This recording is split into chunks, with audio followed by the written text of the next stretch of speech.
All right. Welcome, everyone. So happy to have you here.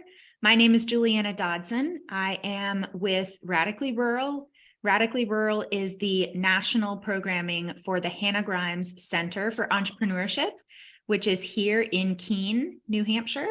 And, I only knew one person from New Hampshire before I moved here. So in case anyone needs a refresher, New Hampshire's in the northeast part of the country, and then Keene is in the southwest part of that state. So we're very close to the border of Vermont. And Radically Rural is a movement that started 5 years ago. I'm just going to give you a little bit of just a little intro to Radically Rural and what we do. And then I'm going to introduce Becky and Deb, and we're going to get going. So Radically Rural is a movement that started 5 years ago. And our network, as proof right here in front of us, is jam-packed with passionate, engaged people from around the country who are bringing together cutting-edge ideas, sharing resources, and building deep connections to help strengthen their small communities, which is exactly what we're doing right now. We have year-round programming like this, and we also have an annual summit. And actually, Becky was our keynote speaker in 2020, which was wonderful.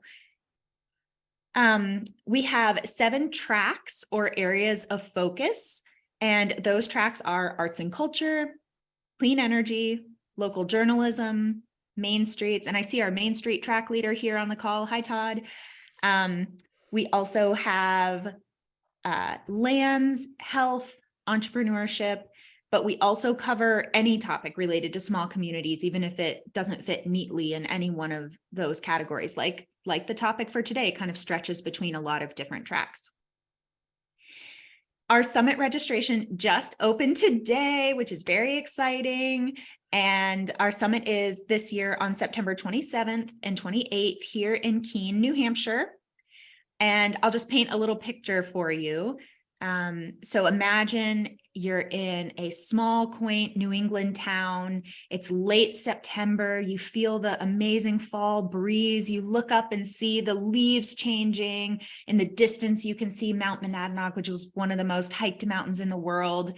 And rather than staying in an air-conditioned room the whole 2 days, you're actually walking through downtown, going from session to session in different places around downtown, bumping into other people who are there, chatting with people on the bench, on your breaks, and just generally being exposed to a lot of settings and experiences that lend themselves to the highest levels of innovation, connection, and practical outcomes.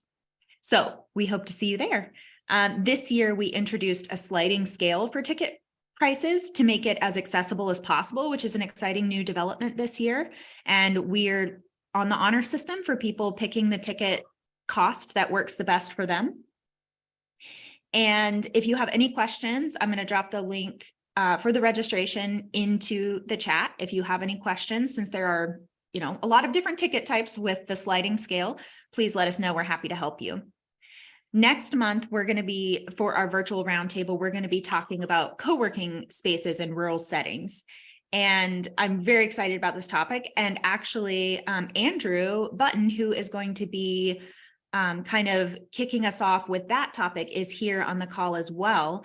And it's going to be super interesting. And after discussing with him, I think the topic is actually really relevant to any community space in a small community. Things like maker spaces or other kind of gathering spaces, you're going to run into a lot of similar kind of issues and other things that we're going to be talking about. So we'll drop the link to register for that as well in the chat. It's free as well. Yeah, and then so that's it for Radically Rural. Happy to answer any questions later on. And just a reminder that a roundtable is a way to say that everyone gets a seat at the table. And so I see lots of cameras on, which is super exciting. And Becky and Deb, essentially have 50 minutes total for the roundtable section. And they said of that, they have roughly, we won't hold them to this, but, roughly 16 minutes of talking time. And then it's really open for others to contribute their experiences, ask questions, and really that's where the best part of this comes in, is to hear from others across the country. So we are so excited to have you here. I am now going to introduce Becky and Deb and their organization, Save.Your.Town. Save.Your.Town believes small towns can be saved by their own people, key phrase, using their own resources. Co-founders Deb Brown and Becky McCrae joined forces in May 2015 to help small towns and rural communities thrive. Their own experiences in agriculture, entrepreneurship, nonprofits, and government keep them grounded in the real world. Woohoo, love that. Their research-backed, idea-friendly method helps communities be more resilient and more open to new ideas. They deliver speeches and presentations internationally, lead site visits and community brainstorming sessions, and create online videos and short courses of practical steps that can be put into action right away. And I've purchased some of their courses, and they really are super, super useful. So as they speak, I'll drop some links in the chat for you of their work as well. And now I am going to pass it over to Becky and Deb. I'm Becky McCrae. I'm the one from Oklahoma. And I'm Deb Brown, and I'm from Mississippi. So today we're going to talk about creative ideas around volunteers. So if you've got questions, comments, or a story you'd like to share, just add that in the chat. We're going to be watching for questions to answer, and we'll be opening up to a conversation, a roundtable, after we start by sharing our best ideas. The secret to finding volunteers in small towns today is to let go of old ways that no longer serve us. You're about to discover some things you can cross off your to-do list and new idea-friendly ways that will attract more new volunteers beyond the same 10 people, you know them, STP, who do everything. So here's the big secret. If you want more volunteers, you need less formal organization and fewer meetings. Tony Henry told us this story. She said, our East Brady beautification group was having trouble getting people to come to meetings. I always said they came to eat cake because refreshments were always served. But when I asked them to show up on another date to weed the park, this is the beautification group, remember, they were all too busy. She said, I assumed they used up their only available hour on meeting and eating cake. So Tony suggested instead that they meet at the park with their tools, and while they were weeding, they could do whatever meeting they needed to get done. And then she said, after weeding, we could all stop in at the Old Bank Deli for ice cream. So perfect. She said this actually seemed to work. So before we go any further, the first thing I would like you to do is to pick up your pen or whatever device you use to make notes with, whether you're a phone note taker or on paper.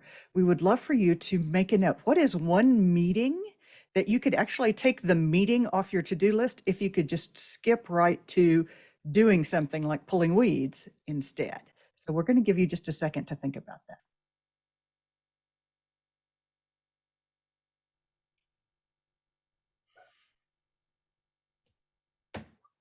All right, so once you understand that you need less formality and fewer meetings, you can use the idea-friendly method to get more volunteers. In this case, the 3 parts of the idea-friendly method would work like, first, gather your crowd. Put your big idea out there, share what you want to do and why you want to do it. More people will come to your idea when they see why it matters. Second, build connections. Maybe you've had this problem when you're talking to people about your idea, and a lot of people will tell you it's a great idea, but that's all that happens. When you're building connections the idea-friendly way, you always have something specific and easy for them to do right away. You can ask, who do you know who knows more about this? And that'll work for any project. Or you can ask, who do you know who has a thing we can use? You're building connections. So you're going to want to write those questions down. Becky put them in the chat box. Who do you know who knows more about this? Or who do you know who has a thing we can use? Okay, the third part of the idea-friendly method is to take small steps. You have to create a situation where a lot more people can play a small but meaningful role. So you're going to want to break your idea down into the smallest possible steps that still have meaning. So if your big idea is a cleaner downtown area, then the smallest meaningful step you might ask of a business owner might be, could you sweep just your own sidewalk in front of your business? So let's look at an example of the first part of the idea friendly method, and that's the gather your crowd part. And this is where you want to put your big idea out there. You want to share what you want to do and also why you want to do it. And so the real world example for this comes from the State and Sublimity Chamber of Commerce in Oregon. And they killed off their entire committee structure. They don't have committees anymore. Their new way is to gather their crowd only when needed. So they gather people, they tell them what the big goal is, and then they gather people around that. Elena Turpin told us they spend more time telling people how they make a difference in the community. And she said, then your organization becomes a movement that people can get behind and not just another volunteer opportunity. See, there's this difference between please serve on our committees and becoming a movement that people can get behind. And what this looks like is the difference between committees and activities. When I was in Caldwell, Kansas, population about 1,000 people, I noticed that the older people introduced themselves by the organizations that they belong to and serve. So one person said, I'm on the Chamber of Commerce Executive Committee, I volunteer with the Historical Society, and I serve on the Alumni Board. The younger people in the group introduced themselves by the activities they enjoy doing. So one said, I love to garden, and some friends and I have a book club. Oh, and I have a little free library. So you want to move from asking people to join organizations or serve on committees and move to inviting them to participate in activities that they are going to enjoy and that they can see will make a difference in the community. So to do that, it helps to understand how people have different levels of motivation. There are a few people like you who are super excited and willing to do a lot to serve on committees, like serving on committees. But most other people in town are just interested in the idea with low motivation. We've been looking for volunteers by focusing on the tasks that require the most motivation. We need someone to serve a 3-year term on the beautification committee. Or we need you to give up your entire Saturday for hard physical labor on cleanup day, or it doesn't count. Give those less motivated people small but meaningful ways to participate. And then we can look for volunteers with even the tiniest levels of motivation. Make the size of the step you ask them to take match the level of their motivation. Maybe they'll get motivated to do more later, but start tiny. And it doesn't matter who is on the committee, and all the small contributions count. That's the essence of take small steps. Now, another big part of this secret is that if your idea is too finished, the first time that other people hear it, there is no room for them to help create it together. And that means there's no room for them to get excited about being part of making it. So we're going to share this with the tale of 2 small town concerts. These are actual real world events. They really did happen. Concert number 1 happened at an agritourism business here in Oklahoma. It's between me and James Leonard, if there's anybody around here besides James who knows where that is. Well, they brought in a couple of professional musicians for performances out at this agritourism farm. And the musicians were actually pretty well known. They had been on the kind of TV shows that you've heard of, but the audience turnout was not that great. And a friend of the owner went out to Facebook and said, people keep saying there's nothing to do in this town, but then when we do put on something special, they don't turn out. And I am sure you have run into this too, where you work really hard on events and things to do, and then only this little tiny group shows up to be the audience, and it's really frustrating. The second concert happened in Iowa. A young man of about 25 named Mike walked into my office at the Chamber of the Commerce. He wanted to have more live music in town. And could I make that happen? No, I said, but he could. And with some encouragement, Mike picked a night. Then I helped him get permission to use the park. Then he went out and gathered his crowd. He found local musicians who would play. He talked to all of his friends. They spread the word, so more people heard about it. Then those other people spread the word too. And I helped spread the word through the chamber. When the concert happened, lots of people showed up. Many people just listened. Some played, and everybody had fun. Everyone figured out what they could do to participate, whether it be telling everyone they knew on Facebook, to creating posters, to suggesting adding open mic to the first event. There were no committees, just people who wanted to hear music in the park. And the entire community benefited from the music and the fun. So do you see how these two events are different? Let's look at it a little more in depth. That first concert is kind of the old way. There are a few people who are in control and they are creating the performance event. And then they decide for everyone what this concert is going to be. And there's this emphasis on there should be big names, relatively speaking. And then if there's not a big crowd, then it's a failure. Now, this is how we do almost all of our events in small towns. We decide on the formal event, and then the few people on the committees are in control of making all the decisions to create the event. And then we announce this finished plan to the public. And then everybody else who was not on the committee has only one role. They can show up and be the audience. We have put every single bit of the event planning on your to-do list, and maybe just a few other people to help you. Now, that second concert, this was the idea-friendly way. One person started with his goal and then informally involved lots of other people very early in the idea. And I think Deb will tell you it was chaotic. This process was very open and public. So there was this crowd of people involved, and they were creating the event together. The emphasis was on small but meaningful participation by a lot of people. If there was a small crowd, that was okay. If it was a big crowd, that was okay too. They started with their small test event, and then they made changes based on what they learned together. And they went on having concerts throughout the summer. So this was not create the event and then announce it finished.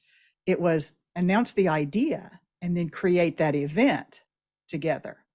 See, when you design that event and then announce it, my only choice is attend or not. If you announce the idea and invite us to design it together, I can decide whether or not to attend or promote or invite others, or I might want to contribute money or join in or suggest an idea or bring lights or create a whole new part of the event. And out of that list, I have a lot more chances to find a way to participate. And it will be chaotic and you will not be in control. But you do not do things because you need more stuff in your life that you have to control. You do these things because you want to build community. So just remember, control is not the goal. Community is the goal. We're reaching the end of the old social media era. Now, old social media was like Facebook, centered on the people you already know and interacting with them. New social media is like TikTok and viral crazes. The center is anything the algorithm thinks you'll like.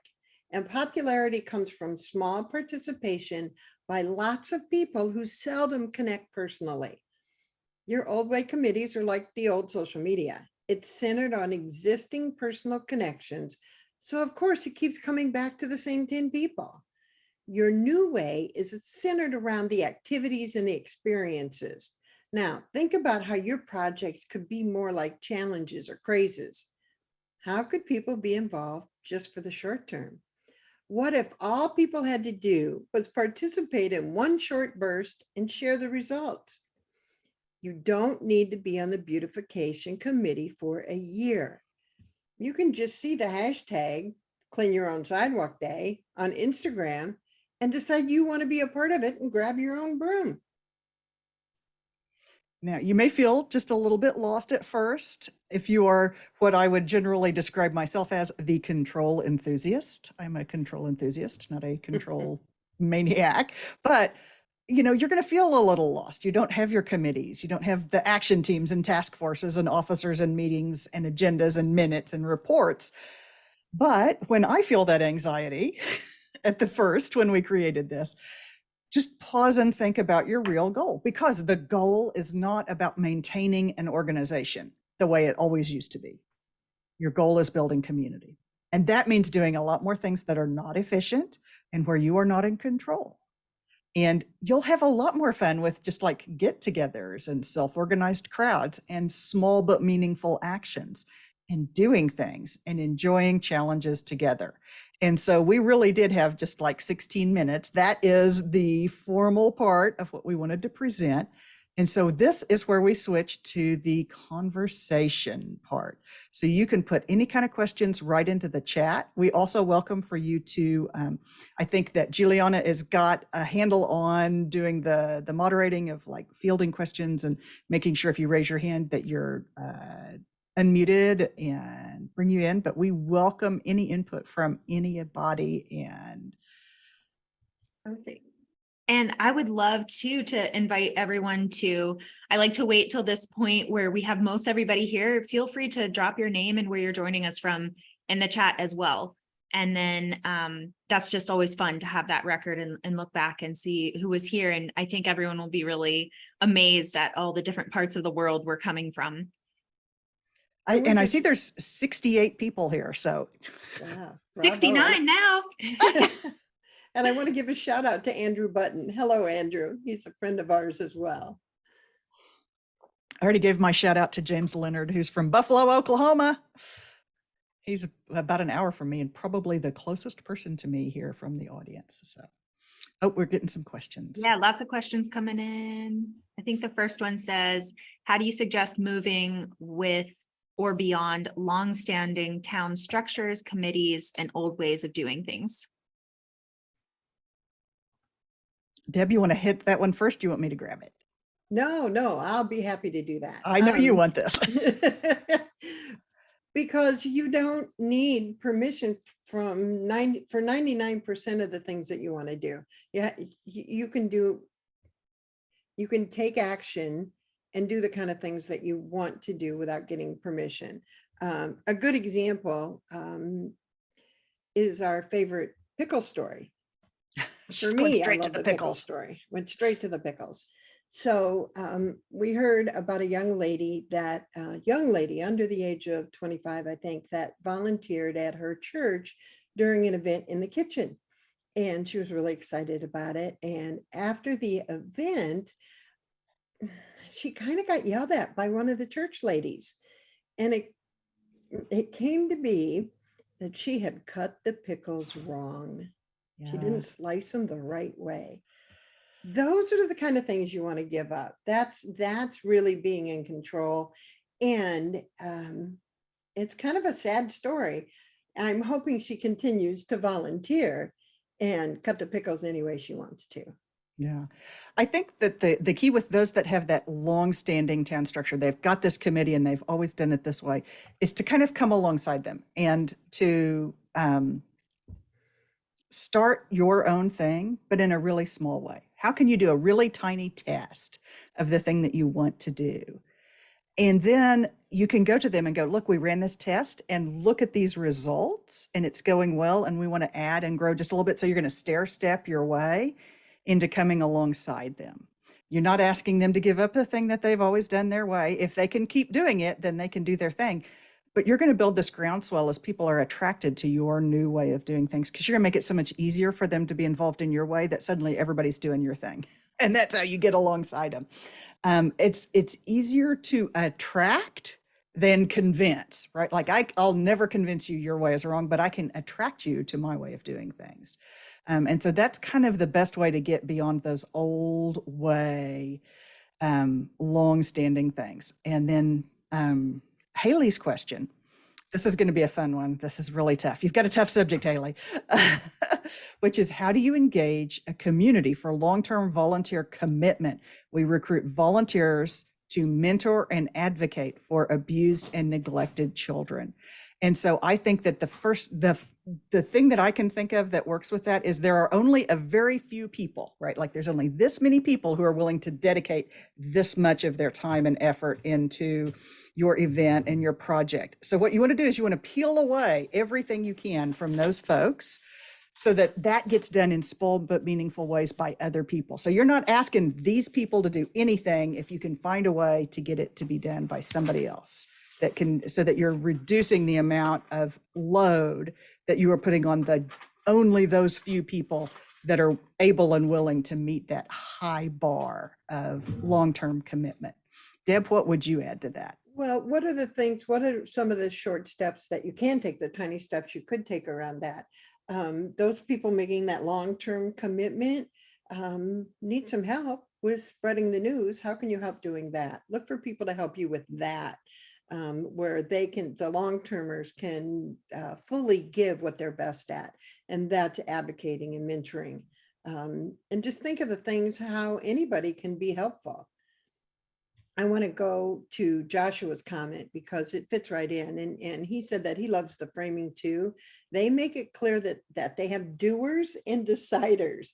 So they keep their deciders committee small, 5 maximum, and the number of doers can be endless. So bravo. And I hope that some of those deciders are learning to give up having to make the decisions and being Make as doers few as well. decisions as possible, right? That's Like right. make as much of it as that you can wide open for everyone. I think Juliana has something to add. Oh, yes. So I was just gonna comment that like a lot of what you're saying makes so much sense to me. Recently, I just got off the Economic Development Committee in my town a few months ago, and I'm finding myself able to get so much more done not being on the committee. But we're also, the project that I'm really trying to focus on is this one brownfields remediation project that I can now focus more attention on. And what I've noticed, just related to the question about how to move from old ways to new ways, is that one of the driving factors, it seemed, in people suggesting like, oh, this needs to be a subcommittee of the EDC rather than just people from the town coming together to work on this. And there almost seemed to be like fear as the underlying motivation for that. What if we get in trouble? What if this? What if we don't get their, support? And I said, well, let's consider that if the time comes. For now, why don't we just gather at my house and we'll have some wine and we'll have some snacks and we'll and so that method's working really well so far. And that ties to what Becky's saying of like attracting people to one way rather than saying your way is never going to work, but saying that might happen eventually. For now, let's try it this way. And then also tying to Gloria's note about hoping to get the younger folks involved. That's a big thing that we're struggling with. On the EDC, I was the only one younger than probably 60. And we really struggle to attract younger folks to getting involved. And I'm noticing a lot of, if it's a volunteer thing, they don't want to do it. And so I'm curious, Oh, I'm sure. I do have some thoughts on that. And that goes back to Okay, the great. idea of less And than so do I. committee, but more focused on the activity that they like to do. So instead of saying, would you join the Economic Development Committee? Which, let me tell you, boy, doesn't that sound like a big party. No, I don't want to be on your committee. No, then you say, hey, the Economic Development Committee is doing this activity. Do you want to be part of it? We are doing a jobs day for kids in junior high school. Do you want to be part of that? And then I can go yes or no without giving up an entire year of my life to serve on the committee or the 5-year term of officers that goes, we don't want to do that. So that's the key to getting younger people, is make it small but meaningful step, focused on an activity that they can say yes to, and not, hey, join the committee. And I'll 'Cause, take who that wants to be on one the step committee? further. Ask them what they want to do. So if you need help on a jobs event, ask them, what do you suggest we try out? And the minute they say, I think we should set up a booth where we can do photo opportunities. And then you have the ability to say, great idea. Will you do that? That'll be great. And just let them do the thing they want to do. Yeah. I'm It's a going to, small test. And if you fail, it's a small test. You should yeah, expect some failures. yeah. That's how you learn. I also, Donna, I'm sorry, go ahead. oh, I was just going to say, before we move off the young person thing, the only issue that I see with is that, nonprofits by structure have to have board members. And so, board members being a gap too, like trying to get younger board members. I'm curious what you guys think about that. If you have any, like, I agree with you You've that. got to get them there the slow step way. You can't just say join the board because they don't Yeah. know what it does. They're not interested. It doesn't sound interesting. But if they've been working with you on your, youth jobs project, or they have, you've involved them through a small but meaningful step and activity, you've allowed them to help you make a thing happen, then it's a lot easier to say, I think that's next logical step for you is to actually come to some of the meetings. We've streamlined these. They're not 4-hour extravaganzas anymore. It's not going to be, 12 times a year or 24 times a year or 48 times a year. It's going to be 12, or it's going to be 6, or it's going to be 4 times a year. Board meetings are short, they're to the point, and they're involved with an activity. So the board meeting is going to happen at a thing they already want to go to. So that's how you get them to the board. You don't immediately start by saying, join the board. You say, okay, help us do the thing, and then do this other thing, and then do you want to do another thing? Oh, well, then now it's easier to step on to being on to the board. So don't start with this request, start with this request that's much smaller, right? Like catch them at this level, a little bitty level. And Okay. build fun into it. A board meeting doesn't have to be boring. The idea of doing the minutes and financials, you can do all that by email. That doesn't have to be in a meeting. You don't show up at a board meeting and read your minutes and your financials at the meeting. You read them before. So it's just vote yes or no, and we're good to go. Let's go on and have some fun. Okay, so I'm seeing a lot of requests that are kind of related to, yeah, but we have bigger jobs. And we have 29 minutes, so we can get into this in a little more depth, but I want to run through them. Because there's like a lot of messages have come in and I haven't had a chance to look at all of them. I'm stuck at Donna's where she says, Northern Wisconsin Rural Volunteer Fire Department need advice from others for situations where training hours are mandated and require the ongoing commitment of many hours. So I'm going to open that to everybody here because I know everybody's town has volunteer fire departments. And so if you have suggestions on that beyond the stuff that we've just talked about, throw those in the chat. That's to Donna. So make your note, Donna and fire department, so you can bring that one in. Becky, I'm going to interrupt. There's one thing people can do about that. Celebrate the steps that they're taking. So you've completed 5 hours of something.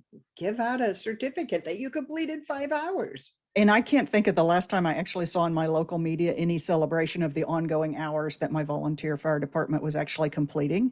And I think that kind of public recognition might make it's not going to hurt. So I definitely would try it. Lisa also has a child advocacy program. Is this, Lisa, did we talk, was that the same person that asked about child advocacy a minute ago? She's with CASA. So yeah, and we talked a little bit about child advocacy and take the other stuff off their shoulders. Getting people to advocate for children in the child welfare system is a big ask. And so as much as possible, you want to make sure that you're also offloading the stuff that they don't need to be doing. Don't also ask those people to do the hard stuff. Marcia, who says, how would you apply the participation model to a professional theater that requires training session for jobs we ask volunteers to do? And it kind of depends on the jobs there. Again, like to the extent that you want to get them to do the thing, right? Again, this is kind of like the firefighter thing. Like you have to take this training before you can volunteer. And so I would streamline as much of that as possible. Do you absolutely have to have the training? How hard does the training need to be? And can it be at the same time as I'm getting ready to volunteer? Or can it be combined with something else that's also going to be fun? Try to combine the unfun stuff with something that they want to do and cut down size of steps. And can I do it at home? Can I do it somewhere else? Could I do the training at the theater? Yeah. Good thought. Yeah. Could I get my training virtually for this volunteer job and then come do the thing? So that's another element that comes in with it. So, all right. How do you apply this method to fundraising? Deb, tell a fundraising story that's tiny steps. Tell them about the pennies. Tell them how you raised $250,000 for your theater. Oh, yeah. So our movie theater closed my first day on the job as a chamber director. How disgusting, right? And a group of the town had gone through quite a dilemma losing a major manufacturer. So this was like the last straw, right? And so a group of us, I called a public meeting and said, hey, what are we going to do to save the theater? And just invited everybody to show up. And people did show up. It was great. We started really small, figured out what we had to do, which was buy the building, get new equipment, and hire people. Oh, and fix the building up and figure out how to run movies. Lots of big steps, but we knew that we had to raise a bunch of money. So we just talked to everybody. We had fun doing it. The local newspaper showed up to take pictures every time someone donated money. The radio station talked about it. It became a community event to save the theater. So that fundraising that you're trying to do in your community, what are you raising funds for? How can that be a little more exciting? How can you share the stories that make people want to give? Again, don't expect your STP, the same 10 people, to be the only one sharing the stories. How can you get other folks to talk about it? How can you reach out to your local, your service organizations, your local press, people that want projects to work on, but they want the fun projects. So it really, word of mouth is still the best way to market. And it really involves inviting people to share what it is that you're trying to do. I would suggest starting there. Okay, so there's a couple of other messages down here of like, how do we get people from talking to doing? And again, you want to break down the doing into the smallest, most meaningful steps that people can take so that they can take an immediate and simple and small action. So, and there's also a question in here about political campaigns. How do we get to political volunteers for political campaigns? And I would love, that's kind of like the weeding and eating cake. Instead of having a meeting to talk about how we want to elect Deb to be the next county commissioner, then I think that what we should do is actually like, we need to be doing a thing, right? Like we either need to be making signs or we should be, we're going to knock on doors and talk to people. So we'll have like a short thing, maybe even an online, like watch this video on your phone, then show up and we're going to send you out to knock on doors, right? So how much of it can you break apart from sitting in a room? Anything sitting in a room talking about the thing is far less interesting than can we go do the thing? And then I want to throw to, I'm going all out order, sorry. Okay, so Andrew said, how do we deal with the situations where there is misalignment? People kind of agree what needs to happen, but they don't agree on how to get there. And this is where Deb says all the ideas are good ideas. Exactly. So I want to jump back to what you just talked about to get volunteers to help, like on a political party. Well, first of all, have a party. Do something in the park and call your friends up and say, what do you want to do? What I'm going to be there and I'll talk to people because I'm running and I'll talk to people. But what else can we do there? And somebody's going to come up with the idea, well, we should eat. Well, who can make some food? Bring some food. That's your job. Bring some food. What can we do to get kids there? Oh, let's do human foosball. I had a group come to me as chamber director wanting to add on to an event we were having, human foosball. I had no idea what it was. And it turned out to be the thing that everybody wanted to participate in. So it's testing the ideas out. It's listening to what people want to do and then letting them do it and figure how it fits in with what it is you're trying to do. More people will come to an event if they have some participation in it, even something as simple as giving ideas and then asking their friends to help them implement the idea. Oh my God. So Andrew has another big point in here so for everybody from the firefighters to the theater, to the political campaigning, to the child advocacy groups and anybody else, required training. So Andrew says there's a great program here in Nova Scotia where training hours, in this case for volunteer firefighting, can contribute for school credit, connected to a better chance for specific scholarships. The more hours you train, the more points towards scholarships and better information. They do a good job of connecting people with those few scholarships specifically for volunteer firefighters, but that would work. I don't care if that's theater, there's going to be some theater scholarships. If it's political, there's going to be some political scholarships. Goodness knows there will be child advocacy, social work kind of scholarships as well. So if you can tie that required volunteer training to making it online or virtual, make it right before something they wanted to attend anyway, tie it to school credit, scholarship bonus points, as well as helping people connect to scholarships.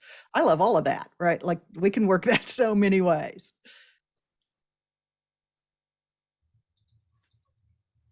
Becky. What? I'm working on it. Hold on, I'm way behind. No. I have a question for you. Okay. Because nobody's addressed it, and I know everybody's thinking about it.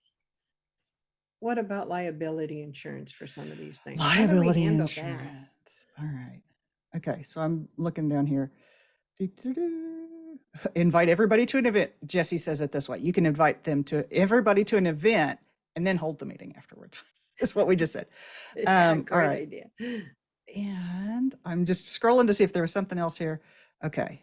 Oh my gosh, I am at the end. All right. So sorry, I thought I still had like 12 people that we hadn't answered, but okay. Liability insurance, too often when somebody brings that up, like you're bringing up this great idea, oh, we're going to do a pop-up of merchants in one of the empty buildings downtown. Somebody is going to say, what about liability, right? And like they want you to, and 9 times out of 10, they're saying that because they don't want you to do the thing anyway. And they just didn't want to say, you shouldn't do that. And so, so they're trying to pretend like they're being helpful by saying, what about liability? Now, it turns out that they have this wonderful product called insurance. And Deb, you did a thing, like you had this huge event in your town and people wanted to do crazy stuff like human foosball. And how did you, like, that's a liability nightmare right there. So what did you guys do about that? And that came from a youth group that wanted to do the human foosball. So I partnered them with one of the insurance agents in town who gladly sponsored the insurance just for that event. And they got a bunch of free publicity because everybody was there playing human foosball. So that insurance agent really got noticed, and it helped to grow his business as well, because he does cool stuff just like that. I would think that if you get somebody to sponsor insurance for an event, like you need to get them a banner that says brought to you safely by, Alva State Bank or whatever it is, then you need to recognize them that they helped contribute to making the thing happen. And it wasn't a lot of money either. Let me just be really clear about that. Insurance seldom is. First of all, you may already have it in your insurance policy if you're an organization, or you can pick up a rider relatively inexpensive. That event, I believe the insurance for really strong liability coverage for that event was $500. And that would be a sponsorship fee. Yeah. Thousands of people. You could have charged everybody 50 cents and covered the liability insurance. Indeed. That's another idea too. Throw a quarter over here. Okay. If you feel like we have not covered your question in depth enough, or you have another take, or you have suggestions or ideas, throw everything in the chat because we want to try to help you with these. We've got like 17 minutes left and we're going to do our best to pack it full of it. Although we need to wrap up, like we got a minute to wrap up. Jane says, wrestling with the notion of how to help people become citizens and not consumers. Lots of asking for what they want, but no action or involvement.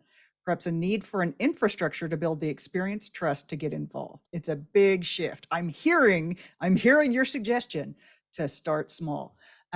There's a great group from the Salton Sea area in California, and I can't think of the name of the town, but the group that is working together is called Nuestro Lugar. Pardon my bad pronunciation, but it means like our place in Spanish. And the idea was that they wanted to make everybody feel like this is their place, that they have a role in it. And so what they did is, instead of saying, what do you want the city to build in the park? They went to people, they met at the park, and they said, how do we see that making this together? What kind of community do we want to be? And how could we make this together? And there were so many answers about food. And so they made a pop-up food vending place in the city park because it was so important to the people that they were working with. And so instead of saying, what do you want someone else to do for you? Make sure that the question you're asking is like, what do we want to create together? I see Todd's got his hand Yeah, I raised. was just going to say Todd has a Oh, question, I believe. Thanks. Yeah. I thought it'd be easier to verbally ask my question than to type it in the chat.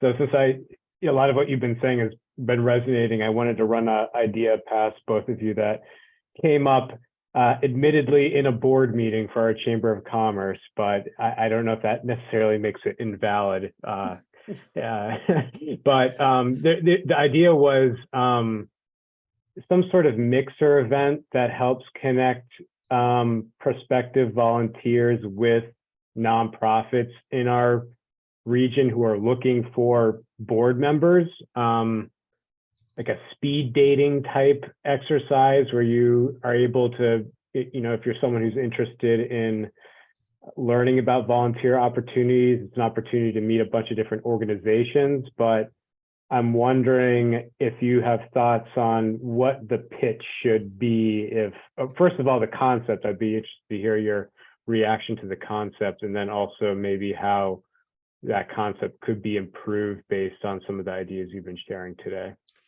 Number one, all ideas are worth trying, just in a really small way. So we love the idea and we think you should try it in a really small way. And I want to suggest too, in Bennettsville, South Carolina, turned me on to this idea. Once or twice a year, they have a welcome to newcomers event, usually in a different location each time. And it's where the realtors who sold or rented them property personally invite the newcomers.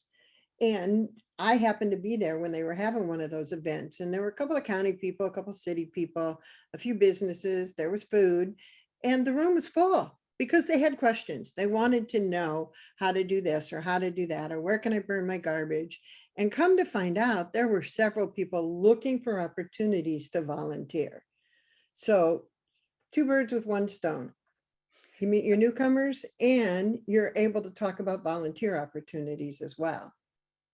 Okay, so is it Chatham-Kent that does the big volunteer fair? It's in Canada. Someplace in Canada does the big volunteer fair, only they do it backwards, which is, gosh, I need to find the story. And then I'll talk about that. So hold on. Deb, And you want to I'll- read the other question about the idea board question? Yes, and I I'm gonna have an try to find answer for my- Joshua too.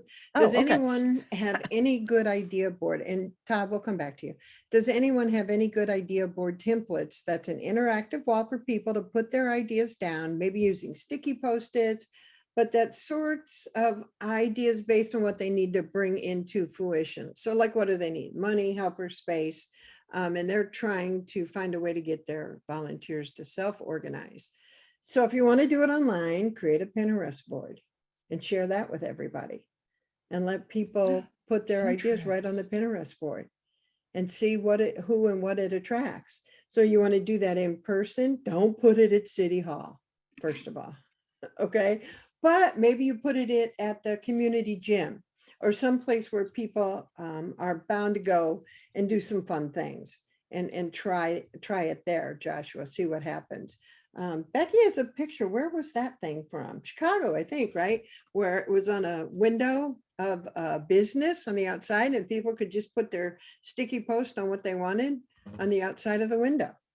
Cleveland, Ohio did a love that lot thing where they had a board on the empty lot and it said, what do you want to do here? And people put up sticky notes of like what they wanted to do on that lot.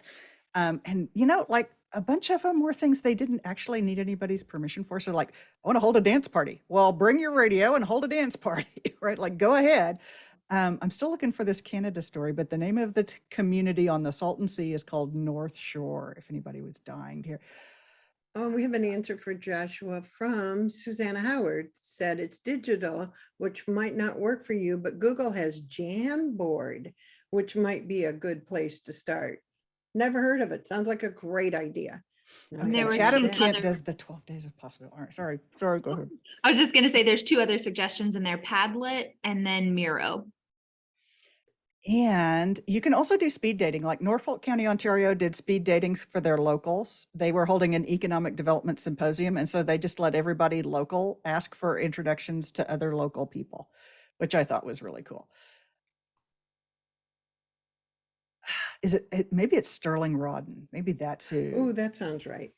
Cassandra, see, they do a business resource night, and you could kind of do this, like what you were talking about of letting the volunteers connect with each other and uh, kind of self-organizing sort of stuff here. But Ye- what makes their business resource night different than like the standard, oh, we're going to have a dozen presentations from people that serve businesses, and you sit through them and you wait. And instead of that, they like have resource booths and like comfy chairs, and you can come and sit down and talk to people who will help you with your advertising, or someone who can help you figure out how to do a business plan, or someone that has employee assistance grants. And so you can sit down and talk to them in a casual, like comfy, sit down and have a conversation environment, which appeals to a whole different group of people than come sit and listen to these lectures, which appeals to a very limited group of people. And a couple of things. Andrew said Bayview's mural, which is a little bit different. And for those of you following along in the chat box, you can save the information in the chat box by clicking on the little box with a plus sign in the lower right-hand corner. You can save it right to your computer, so you can go back and look at these notes for yourself. All right. So Jane is curious about what seems key is that someone does something with these ideas, that people with ideas are encouraged to act. Otherwise, it's like another survey. Yeah, and that's why we don't like that whole correct. just Yeah. collecting ideas. Like, we want you to like make it happen. And that's why we tell everybody that comes to you with an idea, we say, that's great. How can you try it? Whether you think that's an idea that's really great and you think they should try it, or you think that's the stupidest idea you've heard all week, you still say, how could you try that? How could you try that? Could you do a test? Can you do something small? What would you need to take your first small step? Which gives you a whole different set of responses than saying, okay, I'm going to add that to my list of stuff I need to do. And it opens up the conversation too for people to say, well, don't I need permission from the city to do that? So you don't. For almost everything, you don't. Hi, Les. Is there a difference between reaching out to volunteers in a small town and a larger community? I don't think so. I think you may know your small town people a little bit better, which actually could be a disadvantage because you can make assumptions about people you know. Ask everybody. I think that big towns, and those of you who have lived in big cities lately, correct me if I'm wrong, but big cities feel like a bunch of small town communities by neighborhood by neighborhood, and connecting with people that way, as opposed to, saying, trying to reach across the entire metropolitan area all And at once. And what is it that your organization does? Example for me, I was looking for places to go do something or learn something, and I stumbled across the senior center here in Gulfport, Mississippi. And they have art classes, and they're doing a class on batik, and they have all these cool activities and little road trips you can take. You can bet I'll be over there next week checking them out. And you also know that they're going to let me know what opportunities there are to volunteer. But they will get my attention by enticing, not demanding I come help. Yeah. Okay, so I've just remembered it's called the Active Community Expo. And now if I can sort through my notes and remember where the heck that is. That's in the one you said, straw something. Sterling Rodden, Yes, that's where it is. Active Community Expo. Les, you asked something else earlier too. Let me see if I can find that. We missed it. Did we miss one? All right. Yeah, I'm still we did. searching for the Active Community Expo. Y'all are laughing because I can't find my stories. We have a lot of stories. Oh, and if you are a little nervous about talking in public in front of this group of people, feel free to just reach out by email to us. You can send an email to me at deb@Save.Your.Town. Be happy to answer it. And we'll share the answer with Radically Rural as well. There's our new messages. You know, yeah, a lot of volunteers in big cities come from universities, which already have practice for volunteering. We also see this in smaller communities through high schools, that your high school has a certain amount of community support work that has to happen. And so people get volunteered into things that way. Becky, I think it might be time for me to share a little bit about some stuff Ooh. we have for people listening, right?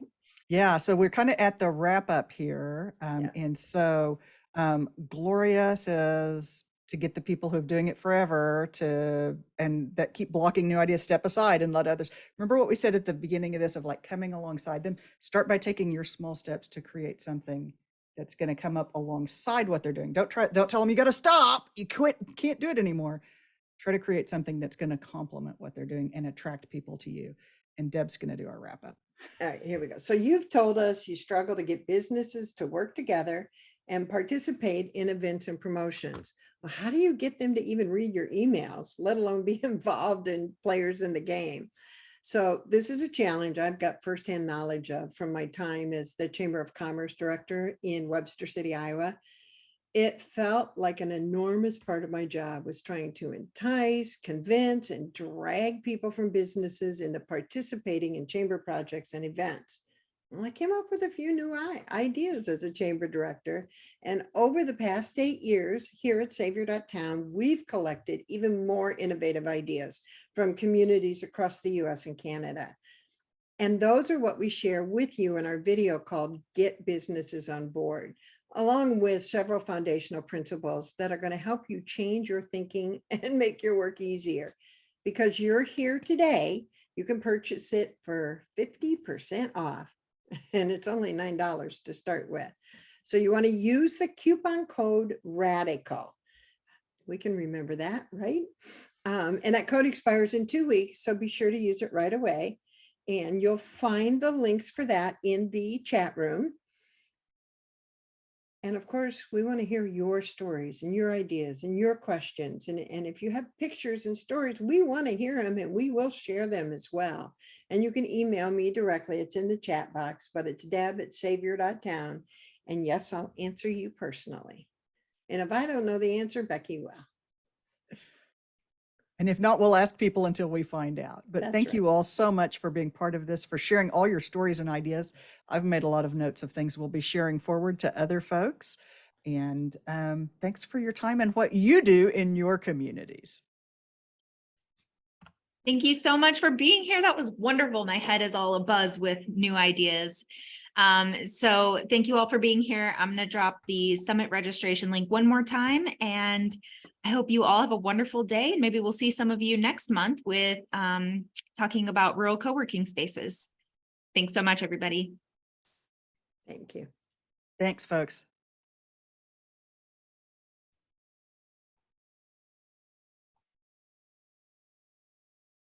And someone says, how do we get a copy? I'm assuming of the recording. We are going to be posting it on our website, and we always email it out to everyone who registered shortly after.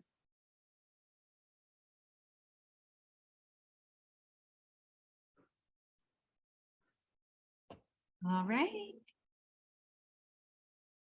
Thank you, Becky. Thank you, Deb. Thank you. Bye. See you next month, Andrew.